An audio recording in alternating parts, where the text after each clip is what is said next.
become deliberate in selecting candidates with the necessary capacities, the necessary skills, and the necessary experience, so as to ensure that we have the best people deployed in our local government who will work to advance the interests of our people. These candidates must be the embodiment of hard work, of service to the people, and they must be people of ethical conduct. This NEC has stressed the importance of the principles of continuity, of gender equality, and the representation of young people in our local government structures. The NEC took considerable time discussing the unity, the renewal, as well as the state of the African National Congress.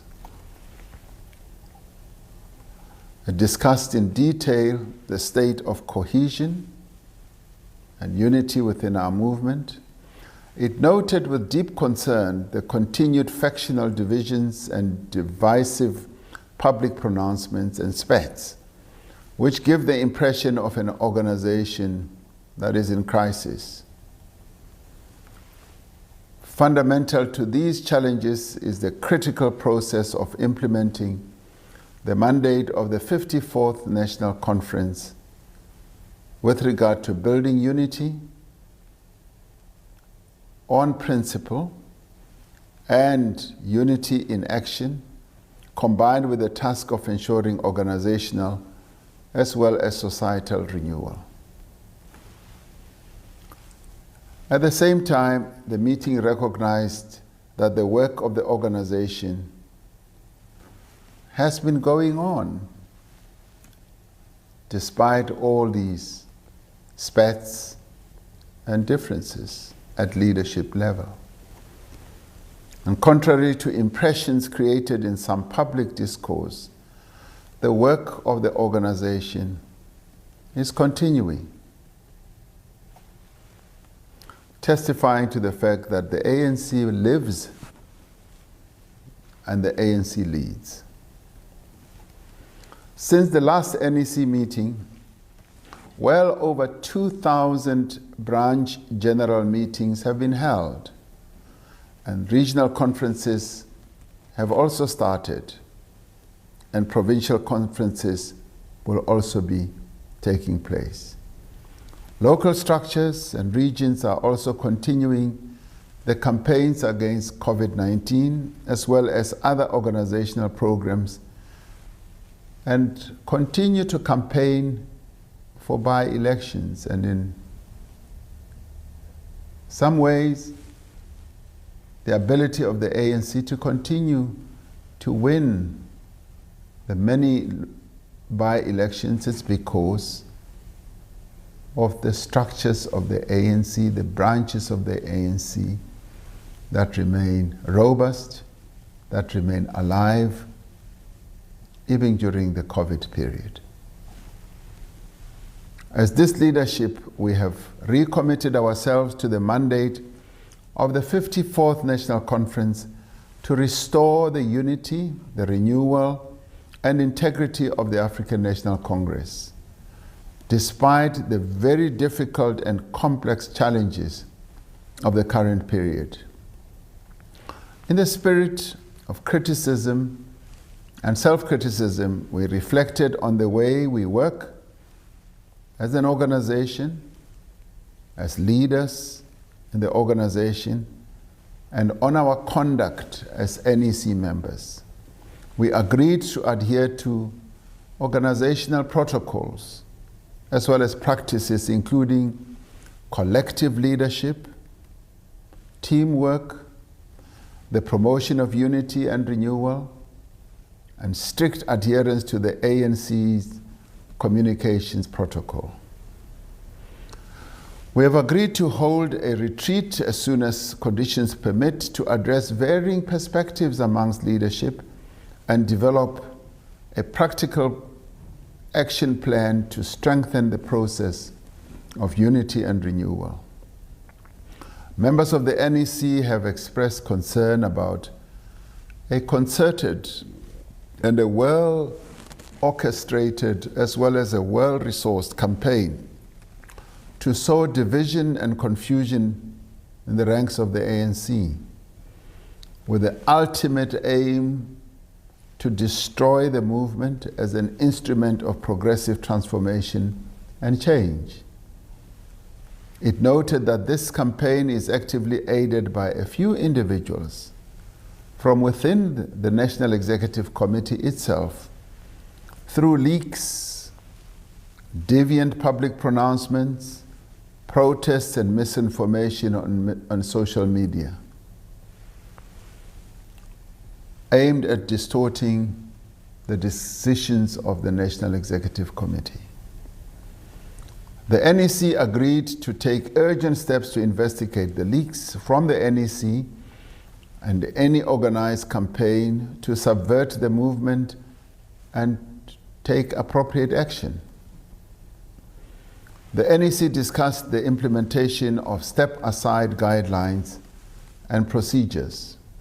During this meeting, we received a report from the National Working Committee on the implementation of the resolution that all ANC members indicted for corruption and other serious crimes should step aside or be temporarily suspended pending the finalization of their cases.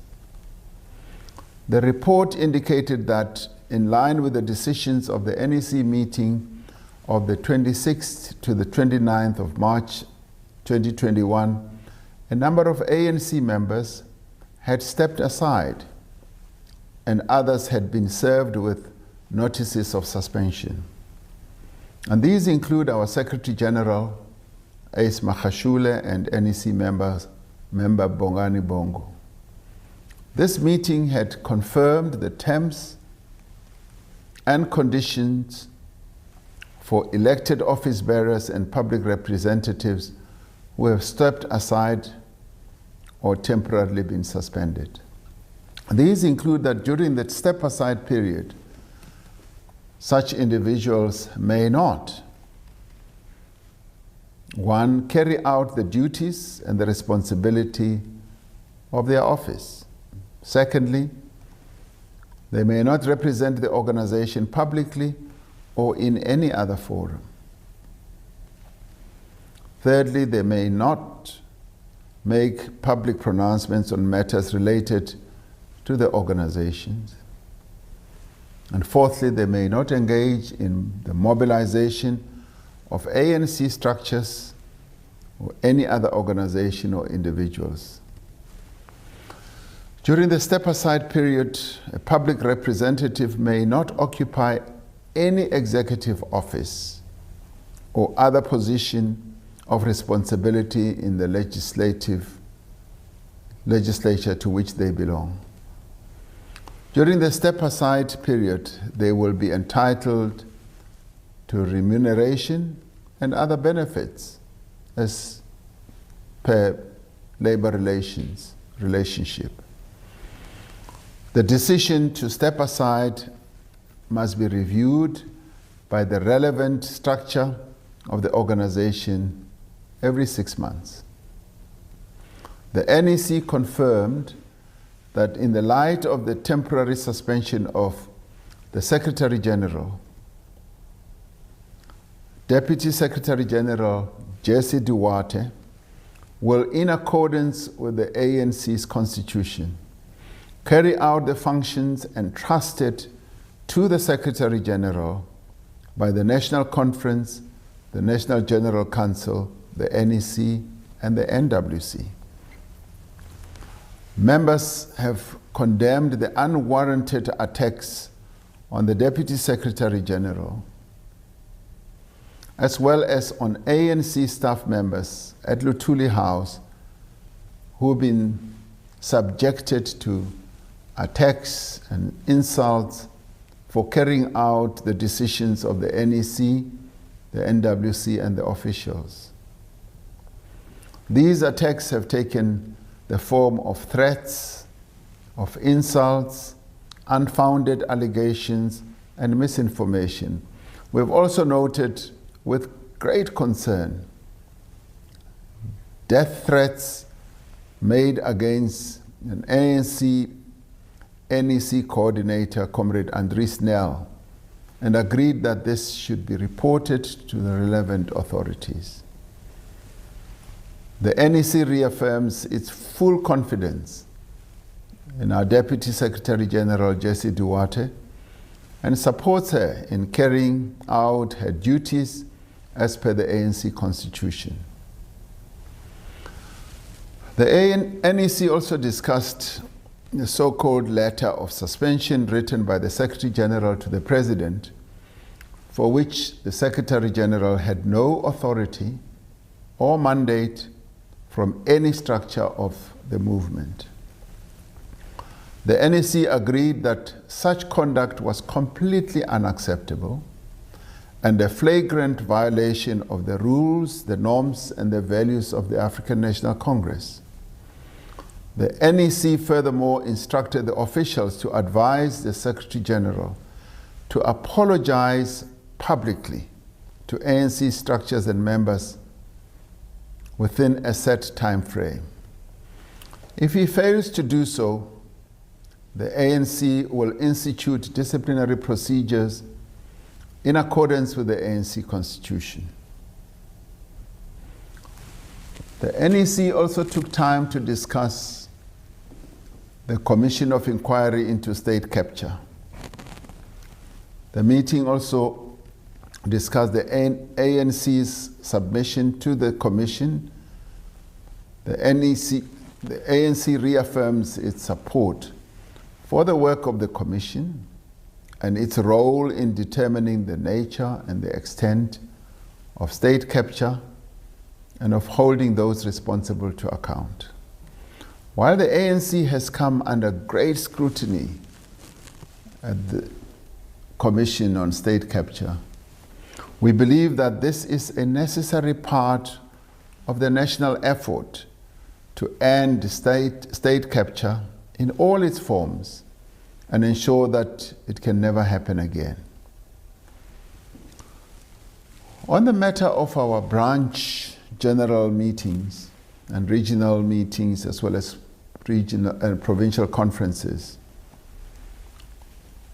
the NEC said we must appreciate the work by ANC structures to convene branch biennial general meetings, or BBGMs as we call them, where new branch leadership is elected. Over 2,000 of these meetings have been held, and the process is ongoing. This is the first time that the majority of BBGMs are held on the basis of the new membership system. While there have been some technical glitches, as often happens with new systems, the system has helped to protect the integrity of the movement's key organizational processes. The NEC also discussed local government elections campaign. We should welcome the tireless work being done by our local government election teams at all levels on the by-elections, our volunteers, our various organizers and team members with regard to the preparation for the forthcoming election campaign. While we must welcome the advances in some by-elections where the ANC won wards from the opposition, we must also recognize that there were areas where the ANC lost ground. We know that citizens and communities expect decisive action to renew the organization, as well as to critically address the service delivery challenges afflicting our communities. The ANC will continue to correct these weaknesses and take measures to prevent the current failures from carrying over into the future. This relates both to policy content, implementation mechanisms, and the selection of appropriate community leaders and activists as candidates on the ANC's list. We also discussed the National General Council, the NGC. The NEC noted the countrywide discussions that are taking place on the NGC discussion documents and urged that these be consolidated at branch levels so that the contributions can be processed for submission to national structures. The NEC mandated the Secretary General's office to prepare a comprehensive report to the NEC with proposals regarding the nature, the form, and the timing of the NGC. This must take into account the limitations imposed by COVID-19 pandemic, the local government elections, and the need to hold a national policy conference before the next national conference, which we will hold in December in 2022. We also discussed our various matters in the Free State. In light of the Ramaphosa versus ANC judgment, we have agreed that priority must be given to pursuing a political solution that will build a united and vibrant ANC in the Free State. We need to intensify the efforts being led by Comrade Kgalema Motlanthe to achieve a political solution in the Free State. To avoid a political vacuum in the province, we have therefore mandated the NWC to establish an inclusive interim structure to take the province to an elective conference in due course. The NEC also discussed Integrity Commission reports. The NEC adopted a number of reports from the Integrity Commission and recommendations as presented, and further noted where appeals have been lodged. The NEC urged NWC and officials to ensure speedy processing of the various appeals that have been lodged.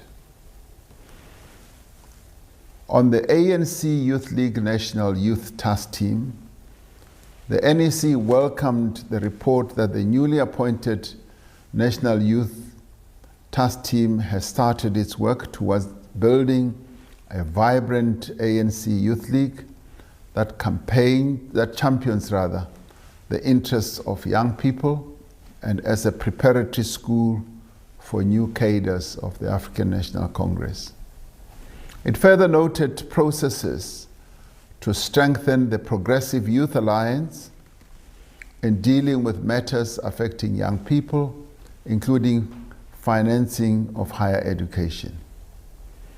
The NEC noted work in progress to ensure that the National Youth Task Team members meet the age requirements of the ANC Youth League Constitution, which is that those who participate in that structure should be below 35 years of age. All NEC members and other leaders were urged to support a vibrant and active youth league. With regard to a task team on the violence that raged in Mpumalanga, the NEC noted and adopted a report of the National Dispute Resolution Committee led by the Deputy Secretary General into the violence at BBGMs that broke out in the Entlazeni region in Mpumalanga, as well as in the Nkomazi sub-region wards 4 and 32. The NEC noted the progress made by the task team, led by Comrade Zweli Mkhize, to further look into these and previous incidents of violence. It authorized the NEC deployees to the province to refer matters of serious misconduct to the National Disciplinary Committee and to ensure cooperation with law enforcement agencies with regard and respect to criminal matters. The NEC agreed that, except for the Nkomazi sub-region, branches should resume BBGMs and BGMs in May 2021, so as to do away with parallel structures and branches. On the Northwest, the NEC expressed concern regarding the ongoing instability in the Northwest and the impact that this is having on our organization with regard to its governance as well as service delivery. Governance as in government and service delivery as in the local government sphere. It reiterated the decision of the NEC meeting of the 26th to the 29th of March 2021 that the interim provincial committee must continue to discharge the mandate given to it by the NEC in accordance with the powers that it has in terms of the ANC Constitution. We also took time to discuss the unity of MK veterans. As we approach the 60th anniversary of the founding of the People's Army Umkhonto weSizwe, we are deeply concerned at the slow progress in convening a unified conference of its veterans. We have agreed to establish an inclusive committee to start preparations for an appropriate celebration of the 60th anniversary of Umkhonto weSizwe in December of 2021. We support the Deputy President and the Deputy Secretary General in the processes they lead to unite former MK combatants and call on the MK Military Veterans Association and MK Council to cooperate. We also discussed a very important matter of patriarchy and misogyny. The ANC Women's League has raised the existence of gender-based discrimination and misogyny in our structures on several occasions. We need to give further consideration to this matter so we ensure all female comrades in our ranks enjoy full participation in organizational life of the ANC. And we support the rights of the LGBTQI+ community or persons, and we reiterate our complete support for their rights and condemn the apparent rise of incidents of hate crimes against this community. No one has the right to discriminate against or attack anyone based on their sexual orientation or gender identity. The NEC welcomed the report on the Alliance Political Council held since the last NEC meeting. It noted work in progress on the matter of non-trading holidays by the Department of Home Affairs and urged officials to continue engagement with the Alliance on the issue of the public sector wage negotiations. With regard to building a better Africa and a better world, we discuss Mozambique. The NEC supports the initiatives by SADC to assist Mozambique to resolve the conflict in the province of Cabo Delgado and further encourage party-to-party engagement between the ANC and Frelimo. We also took time to discuss matters in the northern part, in the northern hemisphere, particularly in Ireland, discussed the relationship between Sinn Féin and the ANC and welcomed the process to strengthen the bonds between the ANC and Sinn Féin and further pledge to deepen communication, the sharing and exchanging of expertise on various matters. We also discussed Cuba. NEC resolutely reiterates its solidarity with Cuba and reaffirms its demand for an immediate end to the blockade and the wanton aggression against Cuba. The NEC calls for further strengthening of bilateral relations between our two countries, that is Cuba and South Africa. On Palestine, the NEC reaffirms our support for the people of Palestine in their struggle for freedom and self-determination. And we repeat our condemnation in the strongest possible terms of the unlawful evictions of Palestinians from their homes in Sheikh al-Jarrah and the brutal attacks on Palestinian protesters at Al-Aqsa Mosque and the Dome of the Rock. We reiterate that the expansion of settlements by Israel has already been condemned by the United Nations and urge the international community to stop Israel from expanding its illegal occupation of Palestinian lands and property. The NEC reaffirms its commitment to strengthen and intensify South Africa's support for the Sahrawi people in their quest for self-determination. We call on the progressive movement within the continent and the international community to accelerate the efforts in this regard. It is apparent from all the reports we received in this meeting that the work of the African National Congress is proceeding despite our internal and external challenges. We need to be more proactive in communicating these aspects of ANC life to counteract this false impression of an ANC that is said to be on the verge of collapse. The work that continues in the African National Congress throughout the country on a wall-to-wall basis, through the structures of the ANC at branch level, at zonal level, at regional level, and at provincial level, and national level through its various departments, is clear proof that the ANC lives.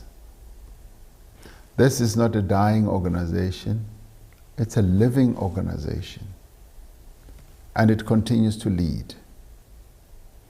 We must remember that the trust and support of the South African people should never be taken for granted. For as long as we are divided as a leadership, for as long as we fail to act against corruption, and unless we put the needs of our people first, we will struggle to restore the credibility of the ANC. The people of South Africa are looking to this leadership to provide direction, to decisively respond to the challenges in our country, and to accelerate the radical economic and social transformation of our society. This NEC meeting has provided a firm foundation for the work that we have to do. Our task now is to build on the progress that we have made despite COVID-19 and despite restricted ability to be able to execute our tasks. We have demonstrated that we are an organization that is ready, willing to fulfill the expectations that our people have. I thank you.